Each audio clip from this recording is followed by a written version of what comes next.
Mainit pa rin ang debate kung kailan ba dapat talaga umpisahan ang impeachment trial ni Vice President Sara Duterte.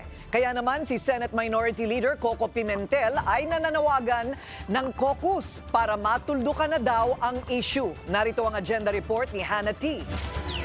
Kaya ng Senadong iusad mag-isa ang impeachment trial ni Vice President Sara Duterte. Yan ang iginiit ni Senate Minority Leader Coco Pimentel na nanawagan na ng caucus ng mga senador para linawin ang kanilang posisyon sa impeachment trial. Hindi na raw kailangang hintayin na magpatawag ng special session ng Pangulo para mag-convene ng impeachment court. Ang kailangan lang may quorum ang Senado. Obligasyon ito ng Senado. Tapos sasabihin namin na hindi namin magampanan ang aming obligasyon kasi hawak ng isang tao yung bola. Kailangan siya magtawag ng special session. Unang linggo ng Pebrero, naitransmit na sa mataas na kapulungan ang Articles of Impeachment. At kung Hunyo pa ito maisasama sa Order of Business, 4 na buwan na ang lilipas. Masyado na itong matagal, anya, para sa isang mahalagang issue. Sa tingin ni Pimentel, may ibang pinagkakaabalahan ng mayorya ng mga senador. Baka nagkukonsulta nga siya, but baka nga the majority is backing up his timetable. Exactly my point. That's why I am presenting an alternative point of view. Exactly my point, ito sir. ang tamang point of view. Sa ngayon, may 2 senador na raw na kapareho niya ng paninindigan sa usaping ito. Kasama na si Senator Risa Ontiveros.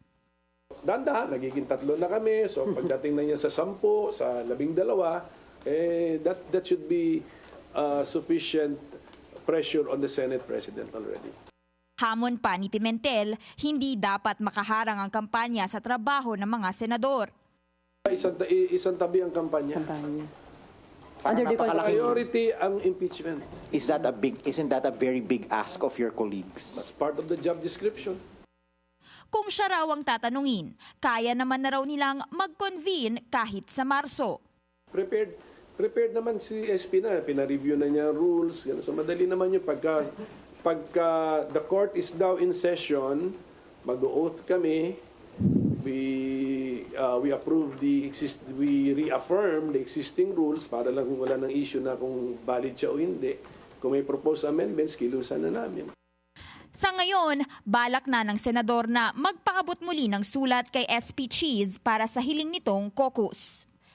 Sabi ni Pimentel, sakaling makita niya si SP Cheese dito sa Senado, handa raw siyang kausapin ito. Pero wala siyang balak kausapin ng iba pa dahil ayaw niyang magkaroon ng impresyong minamaniobra niya ang mayorya ng mga senador.